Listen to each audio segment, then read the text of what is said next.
Hi, everyone. So glad to have you here today to hear from our colleagues and cherished partner, Afi and Ahaki. PAI currently works with Ahaki for short under our project that supports the community of practitioners for social action and accountability in health. It's a global South-led network of over 1,000 entities and practitioners who share an interest and a passion for the fields of community monitoring and health. You can find out more about them at copasa.net. Should be easy to remember, but I'm also happy to write it down for you after the program. I am Eve Brecker. I'm the Associate Director of Civic Engagement here at PAI. I want to extend a special thanks to our speakers. We have a small delegation of 6 people from Ahaki, but 2 who are in conversation with us at the front up here. Moses, who is the Executive Director of Ahaki, and his colleague Nimrod, who will introduce themselves in just a minute. Today marks a special occasion, and that is the first visit to PAI of almost the whole delegation, except for Moses, who has been here before. So they've made an inaugural journey to our offices, which was very much welcome. And so in a few moments, we'll hear from PAI's President and CEO, Nabiha Kazi-Hutchins, who will just contextualize this visit for us and Ahaki's work a little bit more before our guests get started. We'll move into a short discussion where our Ahaki colleagues will share their work on reproductive justice approaches on the African continent. And then we'll move into a Q&A once they're finished sharing their learnings. So I just want to acknowledge that we have participants here in the room, but we also have participants online, and we had a lot of requests for recordings. So we will be recording this session so that others can join later. For those that can hear me online, I see an applause for that, so great. Just keep yourselves muted. We're not in a webinar format, so you control your own volume. Just keep yourselves muted. For the presentation part, we will note when we're moving into question answer.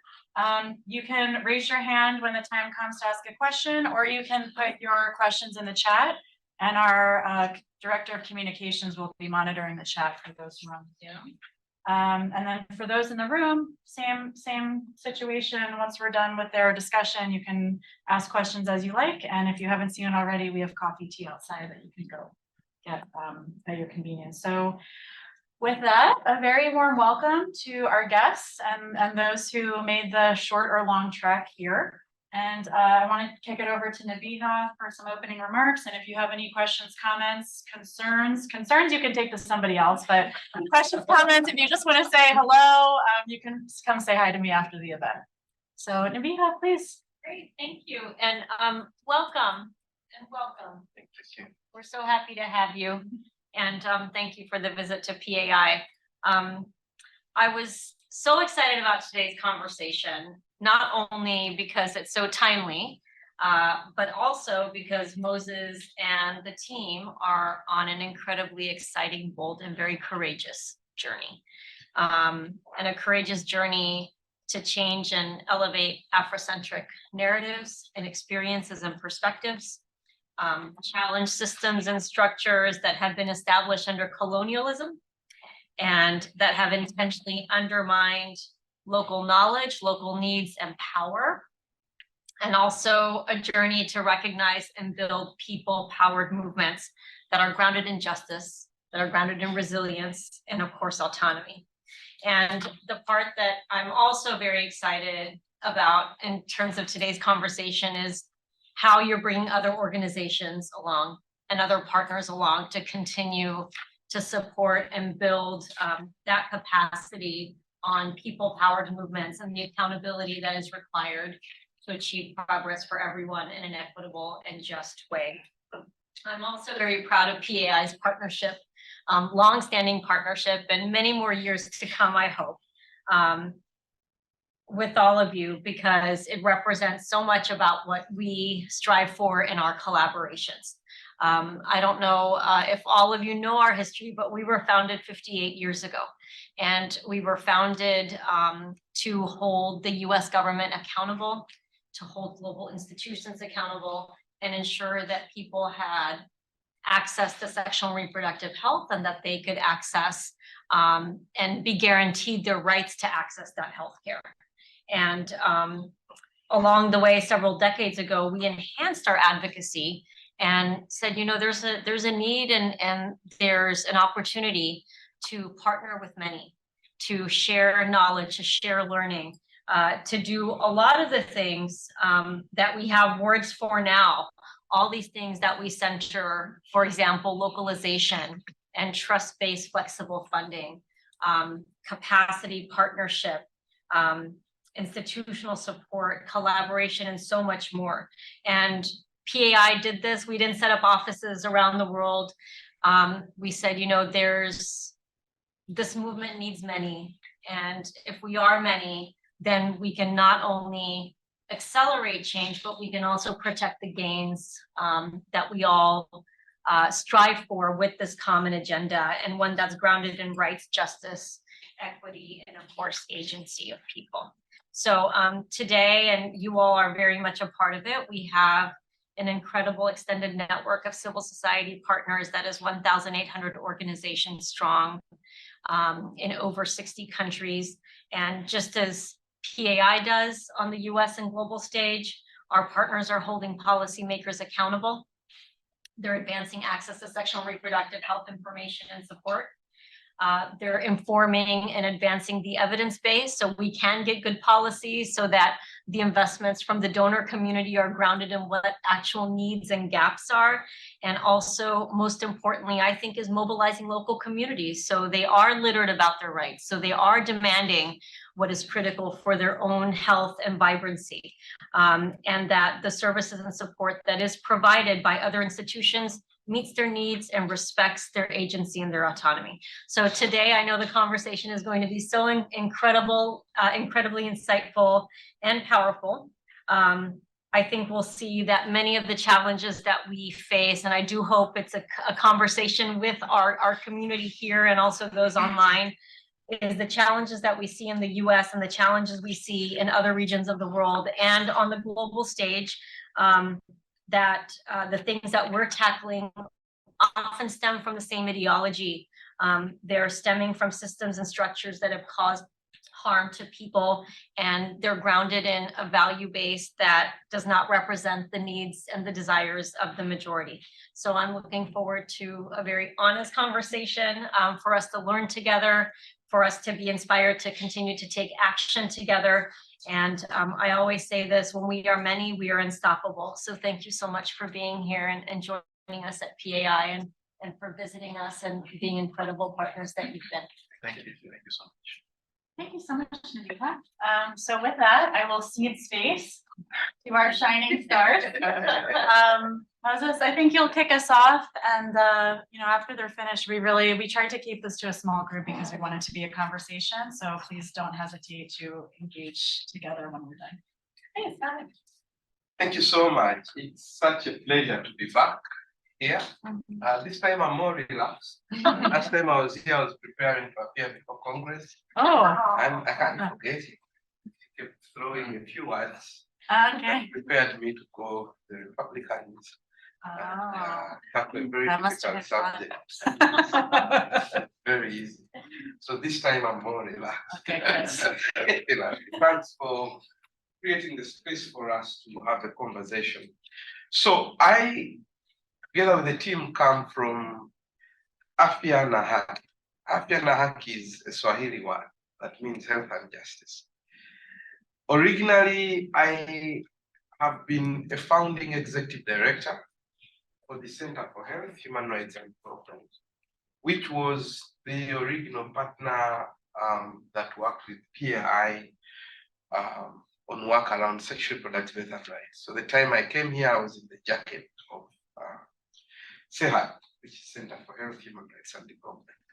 When you found an organization, I've just been discussing with Walter, breaking the umbilical cord is one of the hardest things. And it's difficult to talk about Afya na Haki without the work that we've done with Center for Health, Human Rights and Development for a long time. And our relationship with PAI was both directly with CEHAD, but also through the network where I've been working across the world, COPASA, on accountability and community participation, where I met colleagues from Guatemala like him. So the relationship is about advocacy, it's about research, evidence generation, but also creating powerful spaces for accountability. And thanks, Bai, for continuously supporting us as partners.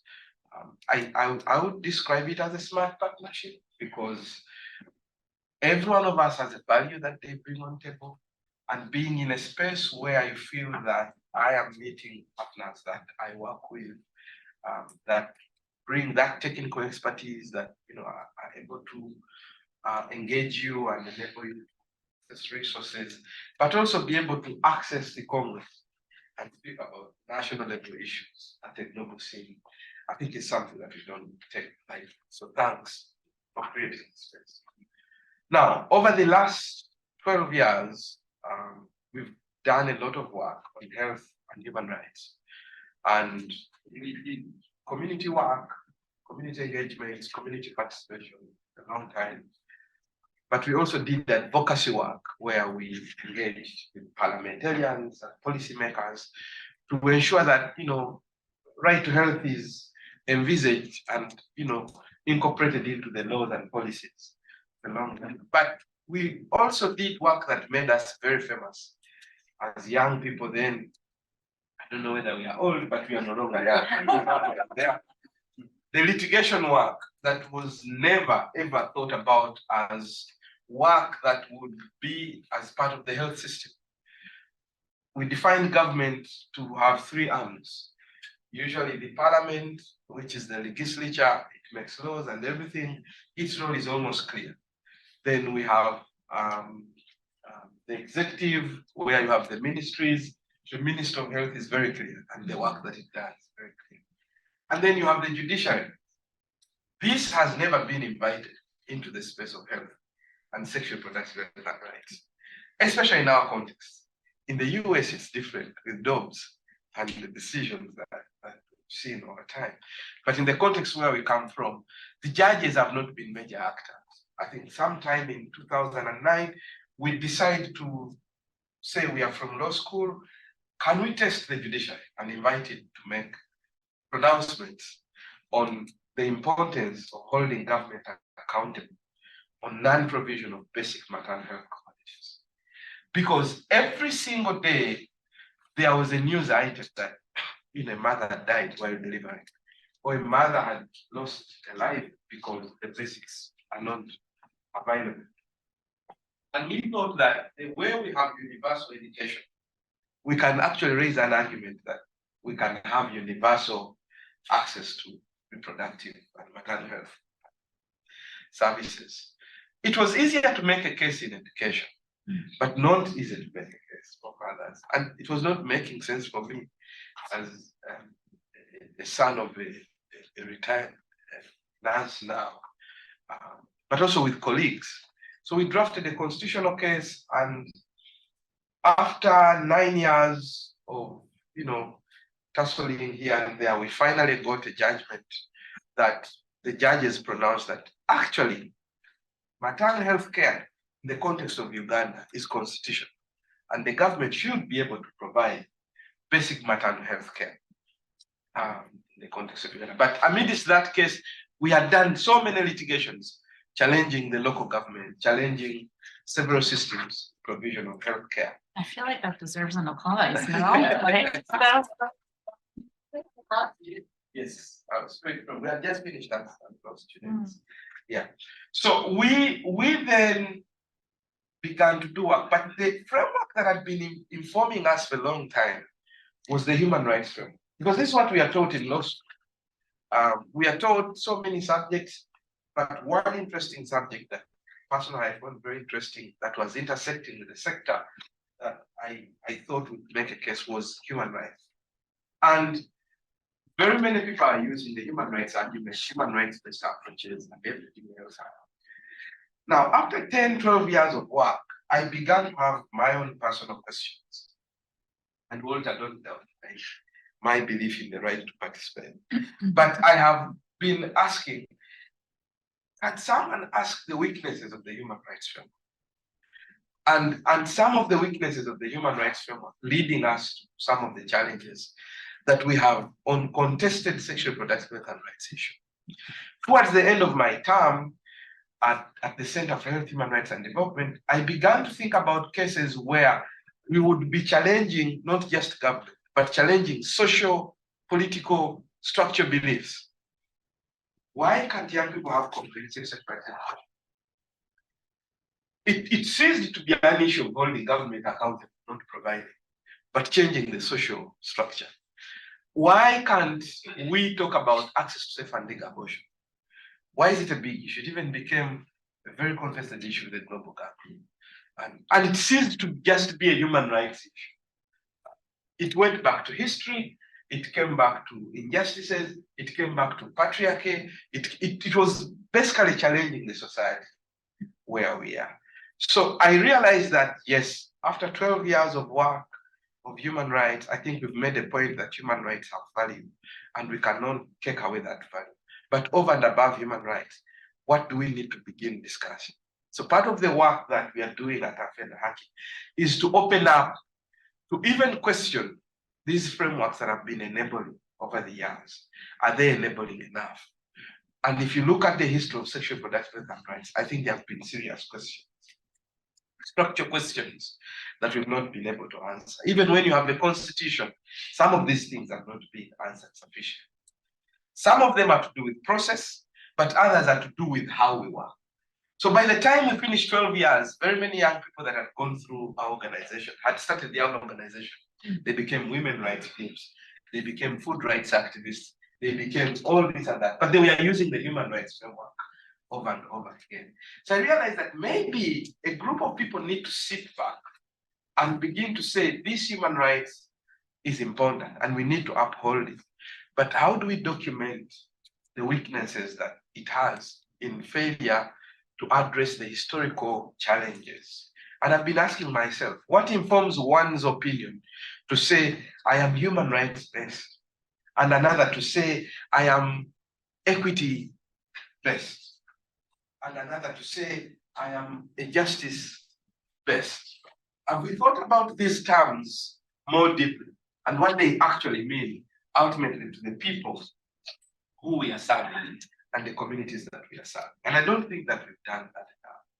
So the team here has been convincing me, and I've read a lot and I've interacted, and I'm beginning to believe that there are terms that have been existing and we've not used sufficiently. Forgive me, now I'm speaking as a lawyer. And one of those that has been very compelling has been thinking about reproductive health as a justice issue. Maybe sometimes if we don't look at reproductive health as just a human rights issue, there are deeper things we would answer, and there are deeper things that we'd be able to tackle. It's true we've seen judgments where they have pushed back on rights, but what informs a judge to make a decision in Rwanda that this young girl who wants to access safe legal abortion services should access this not because of the human rights issue, but because she wants to go back to school? But because this girl will be ashamed before her peers that she's not able to go back to school simply because she's pregnant. And we see judges beginning to pronounce that. In Kenya, a judge says, yes, I recognize the fact that access, if you withdraw the standards and guidelines, it's going to take away someone's rights. But over and above the human rights framework that you're talking about, these women who would be beneficiaries to standards and guidelines for access to safe and legal abortions are coming from poverty areas. They are coming from a situation where they cannot access a gynecologist. And that becomes the legal argument. Of course, my legal friends say, what is not written in the law is not legal. But in the health system, not everything is actually written. Some things are common sense. Some things are justice things. How do we phrase those justice, common sense issues into legalistic things that would be of interest? Of course, we do many things, but that's one of the things that I am finding very, very incredible. And it's compelling me to wake up every day to think about the work we can do. And I'll ask my colleagues to speak more technically. Thank you very much. Thank you so much. Everyone, for joining us this afternoon. But I'd like to acknowledge that it's a weighty responsibility and a privilege to speak to you on these issues, but also to acknowledge the optics and the politics of having to cis hetero men appear on these issues. It's not our doing. We did have a number of our other partners denied visas, so they could have probably have been better fit for this conversation. But we nonetheless will try as much as possible to convey what our thoughts are on this. So Moses has been speaking about the issue that we have with human rights, and I have an 18-slide presentation that I'll hopefully try and do in about 10 minutes. But the thing is, for us, like he said, it's been a journey of introspection and a journey of reflection from the work that, because I joined a bit much more recently, but from the work that I've been doing for over 12 years, engaging with the human rights framework, and also looking at cautionary tales. We do have countries in Africa, for instance, South Africa, which have extremely liberal SRHR and abortion provisions. And in those countries, 50% of abortions are still unsafe. So we do have then to question what is not happening, what aren't we doing right when it comes to things like this. And for us, our work is grounded in the decolonial and Afrocentric frame. And I'm sure most of you have had, or all of you have had what decoloniality has taken off quite a bit over the last 20 years. But for us, in terms of the SRHR space, we continue to engage it because in many ways, the history of reproductive, the trajectory of reproductive rights in the US mirrors that of the African continent, but it also differs quite on so many crucial respects, so many ways. So what do we mean by decoloniality? For us, it means recognizing the hierarchical power structures of race, gender, heteropatriarchy, and class that continue to control life, knowledge, spirituality, and those structures that are intertwined with global capitalism. But we also are very alive to the fact that it also exists within the civil society space. So whenever we are in spaces like this, or even in our work, we are extremely alive to the fact that, so like I just acknowledged, men speaking on these issues, that alone could be an issue. But it is also a form of epistemic resistance. Who controls the knowledge often controls the power. And for us, we've discovered that in a lot of the knowledge within the SRHR space is quite colonial. And that includes knowledge about and around human rights. And again, I will appreciate at this point that the history and trajectory of the US and Western Europe on this is different. But with Africa, the individuals who brought us, and I'm putting this in quotes, who brought us human rights, especially in the 50s, 60s, also brought us a lot of injustice. So as an example, for instance, we've been doing some research. We are alive and aware to the fact that before colonialism, abortion was prevalent in many African societies. And in many respects, it was more permissible than premarital pregnancy. We also know that women lived very, very fluid lives. There was the concept of what is called gender bending, that we did have these strict gender roles in our African societies. In 1987, a Nigerian author called Ife Amadume wrote a book called Male Daughters and Female Husbands, in which she explores the, you're nodding. Yeah. Exactly, right? She explored the fluidity of gender roles and gender and sex in a very small, well, not small, but in a specific aspect of Nigerian society. So we know that all that changed during or at colonialism. One of the more pervasive ways that colonialism did or impacted on that sort of fluidity was through legislation. So for most of African societies, we then get to receive the homophobia, legislated homophobia, but we also get to receive restrictions on sex and sexuality through the law. And it was through legislation that was banning adultery, legislation that was banning bigamy, legislation that discouraged polygyny, right? So that includes both polygamy and polyandry. And we had to engage with that for a very long time. It is also very instructive that a number of these legislations, a number of these practices were supported by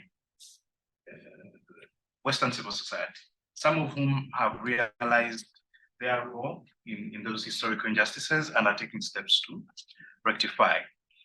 But we know, for instance, that Western civil society played a critical role in coerced family planning methods in Zimbabwe.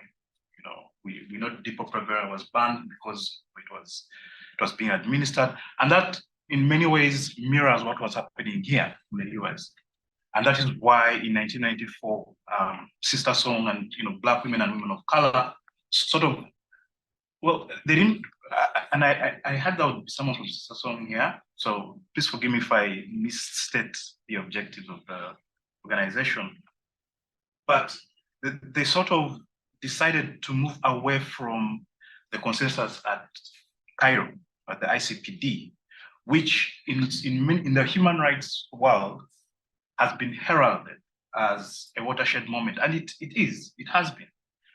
But for us, it is critical to realize that human rights and the rights language that came with SRHR was very colonial. It was also very, very cultured. Human rights is not neutral. I think it is Professor Tamale who speaks of it as part of Western hegemony, and it is critical for us to realize that. And so, when Sister Song developed, coined the term reproductive justice and said, we are seeking to redress the injustices that Black women and women of color in the US have faced, part of our soul searching led us to that, because we know that women and girls on the African continent have in many ways faced the same thing. Just recently, the Kenyan High Court ruled that forced sterilization of women living with HIV was unconstitutional. And this is still happening in the 21st century. It's something that is rarely talked about. We also know that other reproductive injustices still, are still very pervasive on the continent. So for us, reproductive justice is a critical linguistic tool to push the message that it's not enough to argue for rights, and it's not enough to try and change the law, because like I said, for instance, South Africa has the highest levels, I think, of sexual assault on the continent. So up to 40% of the women there have or will be assaulted, right? So, but they also have very liberal rights provisions. So it speaks to the weakness of the legal argument sometimes, but also of the human rights, language. So reproductive justice is a critical linguistic tool for us, but it is also a very powerful theory to sort of try and tie everything that we're trying to do together, that it is not enough for us to work only in the silo of SRHR, that we need, Moses mentioned the angle of poverty, that we need to bring in socioeconomic rights actors, We need to bring in environmental rights actors because all that ties in together. So as part of our framework, we are we are very emphatic on a number of things. That one, reproductive and sexual health and social justice must be contextually understood. One size fits all solutions will not work. That's one. Two, intersecting oppressions must be addressed. And here we're looking at an individual in their full diversity, especially in a continent that has thousands of ethnic groups and over 100,000 languages, right? Intersecting oppressions must be addressed. And that also includes sexual and gender minorities and other vulnerable communities. So it is not enough. In Uganda recently, when the Anti-Homosexuality Act was passed, we've seen a sort of withdrawal by some mainstream SRHR organizations from attacking this issue head on, from attacking the law head on, right? Because, well, the law only speaks to sexual and gender minorities. We don't do sexual and gender minority work. But we are of the view that no, as long as any law that affects any minority ultimately affects SRHR rights of communities. And we are advocating for actual access and not just legal access. And I think that's part of the arguments that have been happening here, right? About Roe v. Wade and how it enabled legal access. But for many women of color, actual access remained a problem. And so that's why it's important to interrogate the human rights argument, the legal argument that going after law is not enough, right? The other is on community leadership and empowerment, that we want the voices that we center to be the voices from the community. It's not about us. The community has to lead, has to be empowered and lead these conversations on their own. And the last point is on legal pluralism. Well, again, like I said, on a continent of different cultures, of diverse cultures, you cannot have this positivistic, legalistic approach to this issue and say law is the one and only solution. There are communities that regulate some of their affairs through customary law. And of course, we might have issues with customary law for its treatment of women, for its treatment of minorities, and that's a very, very valid concern. But customary law remains an important medium, an important tool to mediate some of these issues. So for us at AHAKI, using an Afrocentric framework, we seek to advance reproductive justice through narrative change, telling positive African stories about these things, using African institutions. So the African Union observer status is important in that regard, but we want to take work at a regional level. We're also very emphatic on working with African organizations to build a regional movement that speaks to one voice, and working with African individuals and strengthening strategic collaboration on this point. I think I'll stop there for now and welcome questions. Thank you so much.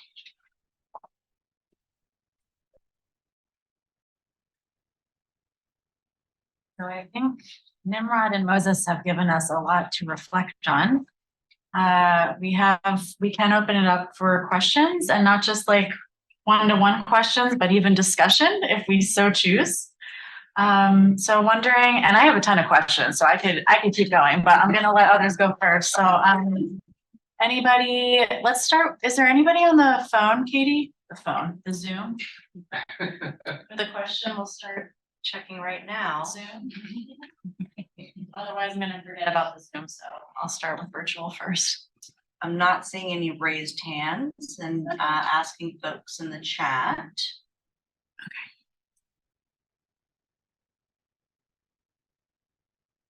I'll keep checking. So Okay. maybe we do in the room. Who wants to get us started in the room? Are you looking at me for a reason? I have a question. So you talked about the history and the origin of the human rights framework, of some of the laws, the historical policies that have just remained. I'm curious, when you elevate this with legislators and policymakers in the countries you're working in Uganda, does there seem to be greater appetite and openness to rethinking, reframing, restructuring the policy landscape, the legal landscape that is not grounded in colonial influence? To say we're going to reject what others have imposed on us, and this is a moment for us to recast in our own light based on our own needs. How does that land with leadership? I would look at it from two perspectives. First, the very origin of rights has been more political. And if you ask me, the major gains, sectors that have gained in rights have been mostly the political civil. Because they give legitimacy, a right to vote. It's very difficult for the government to argue that we lost a member of parliament in an accident. We don't have money to organize a by-election. That certainly is unheard of. A by-election will happen no matter the circumstances. But we don't have the health facility, and it's important that in this facility, in this particular area, the health facility is put in place. We don't have enough money, maybe next year, and then next year becomes the other year, and it becomes the other year. So one of the things to take from that is that there have been major gains, right? But when it comes to the sector we are talking about, health, social sectors, that hasn't been there. So the political people will always ride and find it very easy to run with the civil political rights, but not with socio-economic rights, from one perspective. But we see that where you have policymakers who are not necessarily charged with committing resources, but charged with talking about those who are committing resources, like the judiciary, they are beginning to be positive. Of course, they sometimes look at society and what will society think about, but they say things unconsciously. Look at the LGBTI judgment in Botswana, where the judge says, yes, historically, we've been this and that, but we also recognize that aside from history, we need to be progressive, we need to interpret the constitution progressively, and therefore discrimination of this nature cannot be accepted in a society like Botswana. You got to wonder, as I told you, a judge comes up and says, I am giving this girl a certificate, the right to have a certificate to go and terminate based on the fact that she will be embarrassed if she does not terminate. That's not a legal argument. It's not a human rights argument. In Zimbabwe, when a judge wakes up and says, because the system has failed a raped woman to actually be able to access safe and legal abortion, we castigate that system that makes it difficult for this information to be out there, for her to actually know that she can access this. We castigate the health worker that was not able to provide this. It's not a human rights land. So in one or another, what we are finding out, this is subject to conversation, continuous academic and civil society conversations. I think that policymakers like the judiciary, they are actually picking up on history. They're actually picking up on contextual issues.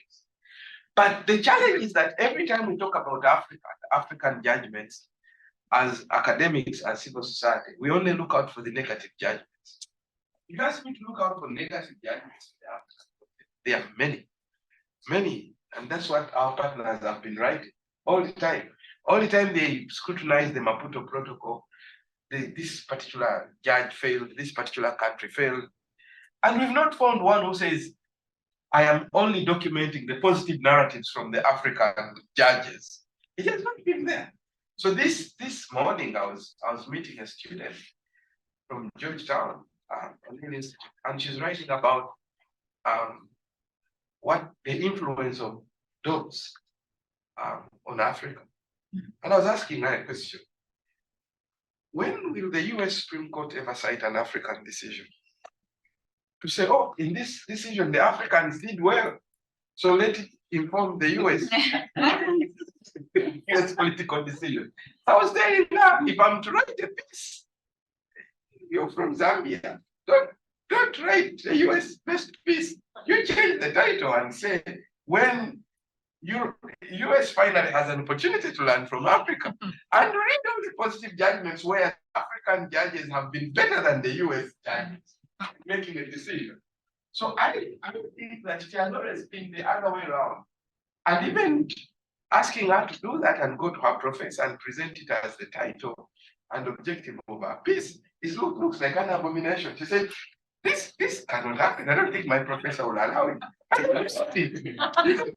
That's what you should be writing, because we finally have an opportunity to demonstrate that part of the decoloniality can be the other way around. It can't be the US to learn from the countries that are, saying we have people with poverty. We have people with the historical injustices. For the first time, let the judges be exposed to the fact that the US community has people who cannot access care based on the historical imbalance. It's not just in one country, it's also on the other side of the world. So it's very true that we have interpreted things one for a long time. And I think no matter how small the contribution is, I think it's important that they are positive judgments and they are positive narratives. And these positive narratives could change a life, even if it's one. And that these positive narratives, if the African judges began to hear that their colleagues in other countries on the African continent are actually moving positively, maybe it's going to be the contribution to change things. I've done work on access to safe and legal abortion all the time. Every time I'm citing cases, I'm told about negative cases where the Africans have failed to recognize the fact that things are positive. I think we need to change that, and that's what we are saying. We need to start from something.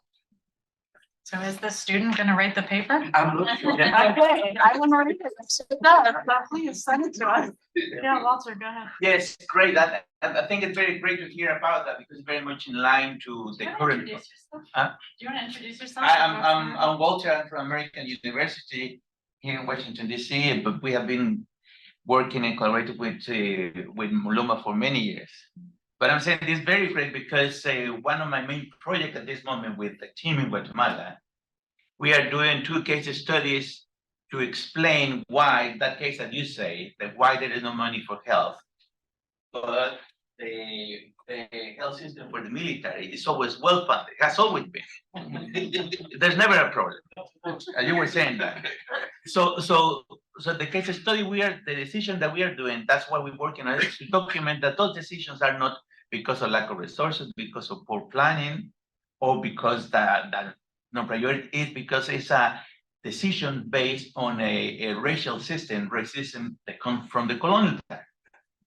And what we are doing now, working with historians, we're making the connections that what we have now as a Ministry of Health is actually very much an expression of the colonial system of keeping the indigenous workers that were working for free in the European plantations as healthy as possible.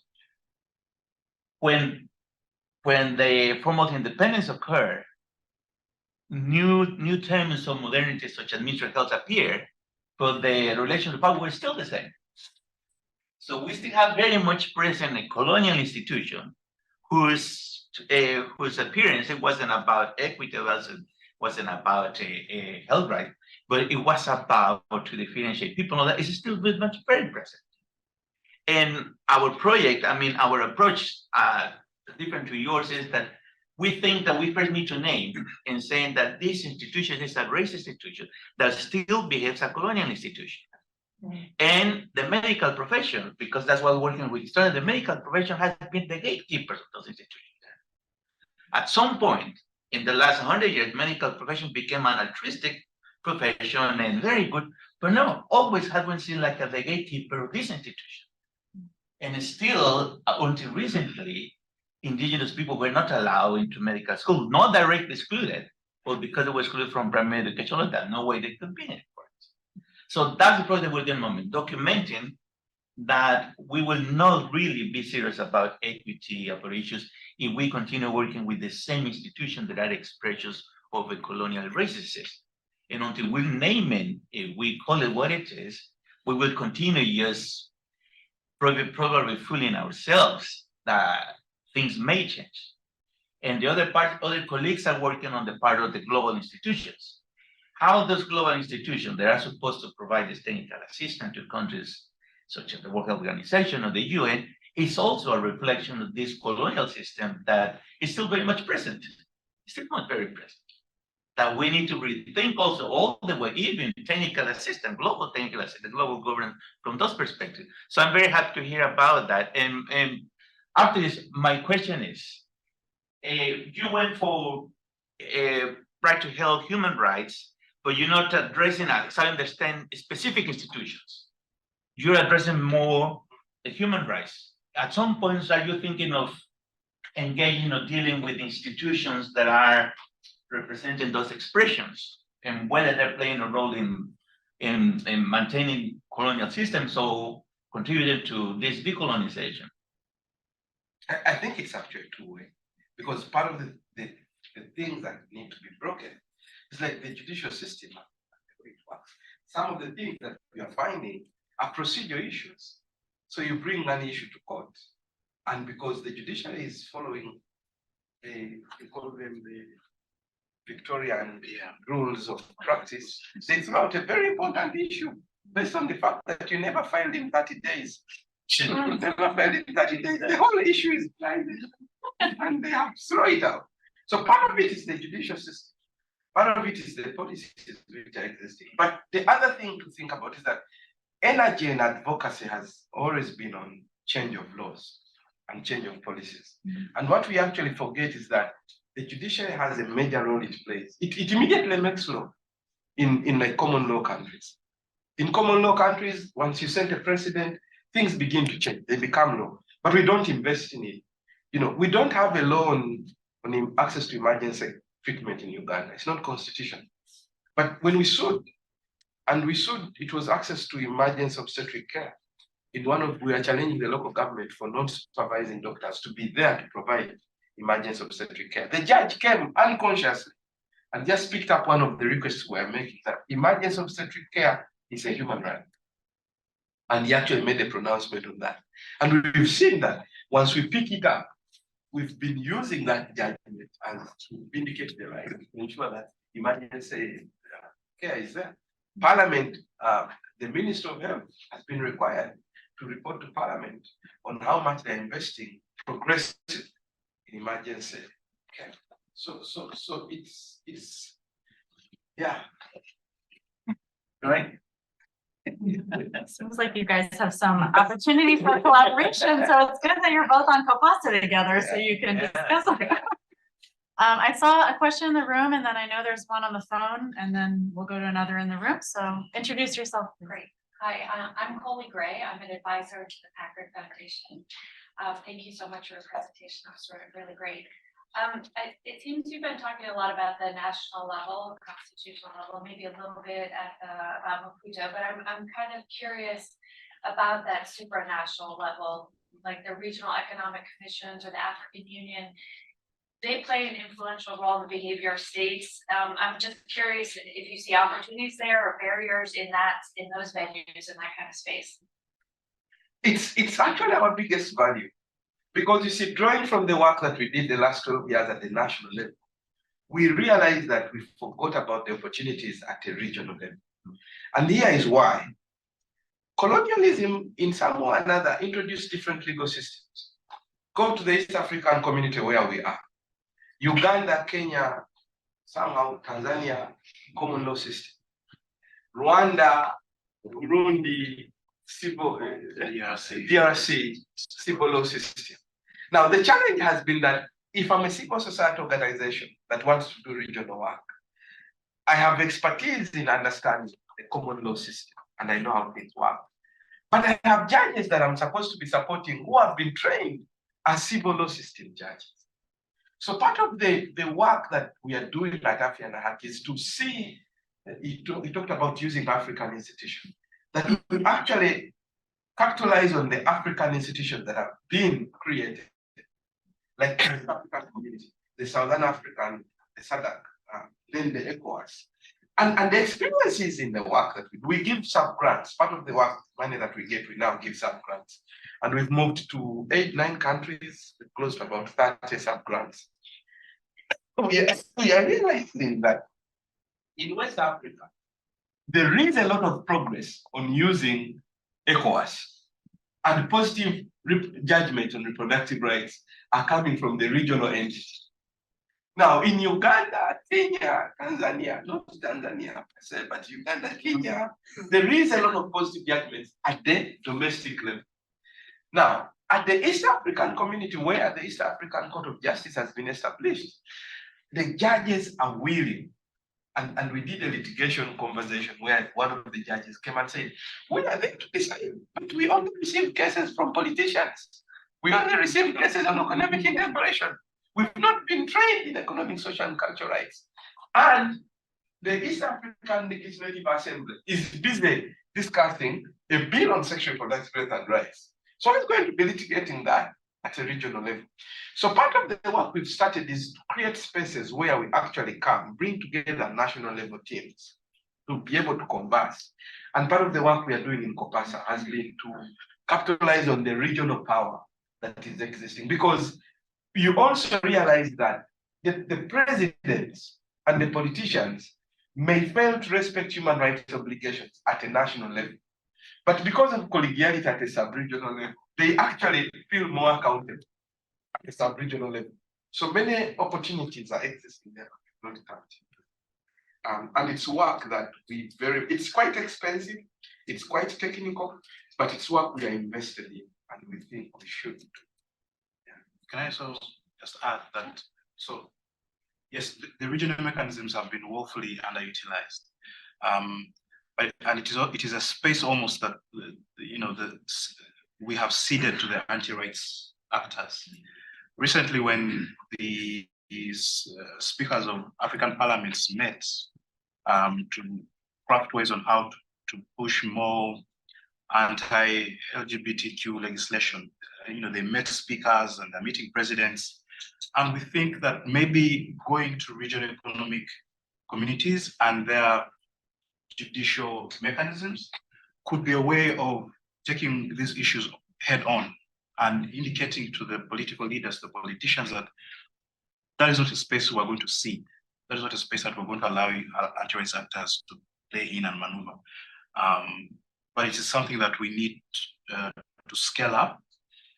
The African Children's Committee recently gave a decision against Tanzania, reversing an order banning pregnant girls from so Tanzania was expelling pregnant girls from school. And the African Children's Committee ordered that be rescinded. The ECOWAS Court of Justice also ordered Sierra Leone to do the same thing. But there are not so many decisions at the regional level of that nature, and it is work that we need to actively scale up. Yeah. Great question. I want to be mindful of time. It's flown by. I want to take the 2 more questions we have and be mindful that our colleagues have to run to catch a train shortly. So let's finish with the last 2 questions, and then perhaps if there's more, you can come up and talk to Moses and colleagues after we close. So let's go to the Zoom. Is there still a question? So we have a question submitted by Sammy Muthi, who's actually the Director of Research here at PAI. She wants to thank you both so much for sharing your insight and expertise. Her question is related to the tactics that you've seen from anti-gender and anti-rights actors, such as legislation like the Anti-Homosexuality Act in Uganda. Her question is, what other tactics or narratives are the opposition using, and how can organizations like PAI challenge these efforts? That's always a tricky question. An interesting one. These groups are very smart. They're actually very smart. Because in our case, they have targeted parliament successfully. They have targeted the first lady who holds a lot of power in Uganda successfully. They move from one country to create a president to go to the other. But I was recently asking colleagues, we have so many cases, maybe not so many, but about 5, where the judicial systems have thrown out arguments based on religious values. When we sued the government of Uganda on banning sexuality education, everyone said, you can't sue the government, you can't hold it accountable. We said, no, we'll go ahead and sue it. We sued and said, you can't ban what you've not regulated. You must have some regulation. We are like asking for regulation somewhere. Then we will go for the regulation at a later stage. But you can't just do an open ban. So when we did that, a religious group applied and said they wanted to support the government in response to our allegations.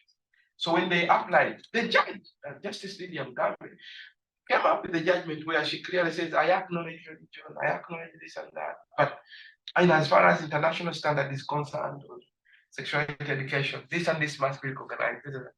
Now, every time we read that judgment, we go to the conclusion and we never get out the sentiments of the judge against the opposition. The same in Botswana cases.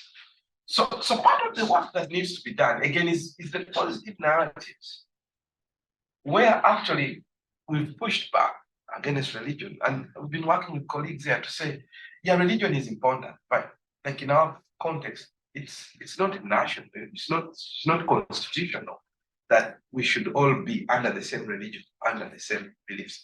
But has someone ever done a constitutional challenge to that? The opposition has positively,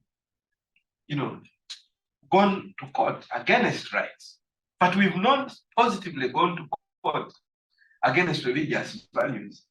And this is some of the things that we've been thinking about. Would there be an interesting case, for instance, on misinformation? I've been asking guys where we are litigating. Can we, as they go for the case on LGBTI, can we have a case on misinformation when one group actually misinforms? This is not something that civil society has actually picked up as something that is important. But these are cases, as we do more litigation baraza, that I think would be interesting at the national level. But if we fail at the national level, can we do it at the regional level? Just the last example, a pastor went against beauty contests for HIV/AIDS. Young girls living with HIV/AIDS. He went against the media and did everything. And people said, it's his right to express himself. And we said, okay, it's his right to express himself, but their other rights is infringing. If we cannot sustain an argument in rights, can we sustain it in equal opportunity? It's taking away equal opportunity for this. Everyone else is in the beauty contest. That was 2 years ago. About a month ago, we received a positive judgment from the Equal Opportunities Commission, where the pastor was told to bring down all his information that is talking against his information on HIV/AIDS, people living with HIV/AIDS positively. So there is work, and again, I'm speaking as a lawyer. There is work legally that could be done, but there is also work from a policy point of view that can be done. But we need a more critical, more proactive thinking, the way the opposition is actually addressing this. Because for them, they go heads on. And then for us, we respond. We've been ready to responders all the time. And we are not proactive in terms of challenging them. I think that's some work that we need to do at a national level and regional level. We need to be much more ambitious than we are. Yeah, and I think also it's extremely important to notice that as, again, society on this side, we have also failed to popularize. I think you asked about the research and whether it translates to politicians, but also to the general public. We have failed to translate that history, and to say that our communities used to be a lot more fluid, used to be a lot more tolerant, used to be a lot more accepting of these things, which is an argument that the other side has perfected very well. when they speak about things like African culture, African values, African this, African that, and it easily translates into popularity and sometimes even legitimacy for legislation such as the Anti-Homosexuality Act. Okay, last question, and then we'll wrap up. Thank you. My name is Gerardo Lara. I am the Senior Director of Sexual Reproductive Health, Access and Equity here at PAI. It's really interesting to hear you talking about from the judiciary side, how can we fight so many things? And one of the things that I was thinking, looking at our background in Latin America, it's how populist governments are rising up, which is a tendency, which is also a risk too, because their tendency is to be allied with very traditional ways of thinking. And what they do is co-opt the three powers of state, including the judiciary. They put the people there, and they simply don't any other thing happen. And I know this is also a tendency in other continents, not only in the American. I mean, it's something that is happening. Just by an example, it's just happened in Argentina, one of the countries that was moving forward in sexual rights and abortion rights.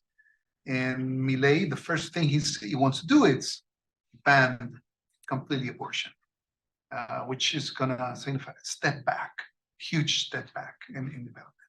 And even here in the United States, we have the shadow of a populist that is already have taken a toll with Roe v. Wade, which is very, very, very interesting. But I think my question, not to take much more time in its narrative, is how do we interact? How do we fight this tendency? And somewhat, how do we sensitize these conservative sectors to be much more open to a good conversation about rights and how benefit is for everyone in the health sector? Tough question, please.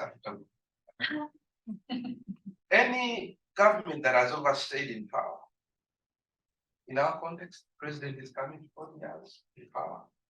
They survive on populism. The president will do it directly. If the president fails, he will send the wife to do it. Any government that has failed economically, they will survive populism. And that's my experience. Now, there are areas where you can actually hold them accountable. The power of young people in our context has been tested, and it shakes the government, no matter the ideas they have. If you're able to work with young people, like the biggest opposition that we have back home is youth ghetto president, guy who styled himself, artist and this and that. If messages can be crafted through the big threat to some of these governments. So one of the ways that I've found very, very helpful is to coil these issues as young people's issues. Like recently, we've been thinking about a positive litigation on access to safe and legal abortion. And there is nothing that is standing as a litigation, even before the judges, as young people, as a young girl who wants to access legal abortion. She has been chased out of school. There is a consent issue. There is young people, and how we positively use the young because they attract the attention of everyone. That would be one way. But the other is evidence. Evidence. You see, this popularist says a biblical, and I've been arguing that even in the Bible, there was an Old Testament. Do we think about what prompted the New Testament? It should be the same way that we think about things. There has been Old Testaments in sexual reproductive health and rights. At what point in time do we think about the New Testament in sexual reproductive health and rights? And what is the New Testament looking like in sexual reproductive health and rights? I think this is a question that we must answer. And I've been telling the religious groups that you think about the New Testament, but very soon you're going to have Testament texts. Because things change all the time. So the moment we are ourselves not we need to change. The moment we adopt the art of changing to context and visit the issues with the evidence, with the way things are going, I think we are able to change very good things. I don't think I have the most appropriate answers, but those are things that I think would be very. Great. Maybe, just briefly, Yeah, I think please. it's also critical. Part of the challenge that we've seen in our context is that there is a lot of working in silos. So for a continent, for instance, that has 8.1 million unsafe abortions every year and carries 70% of the world's SRHR burden, right? I feel like we don't do enough to link SRHR to the economy, to the politics, basically to survive. And it is a tactic that populists do so well, that the central bank and its actions directly has an impact on how much money you get to sell groceries.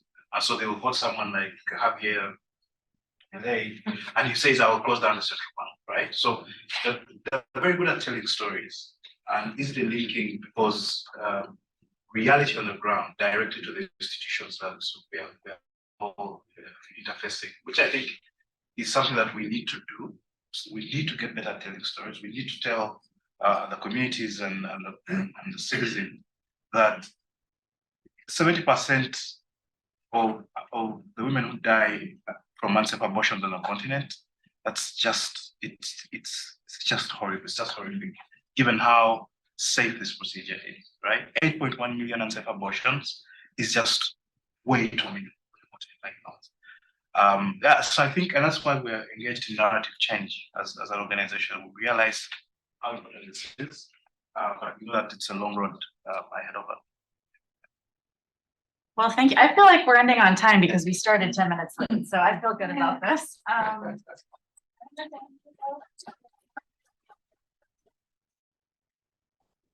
Value these kind of like protected sharing spaces, because I feel like without these, we're spending time reinventing the wheel and perhaps wasting it in time that we could be spending fighting for rights using innovative approaches. So these spaces are important.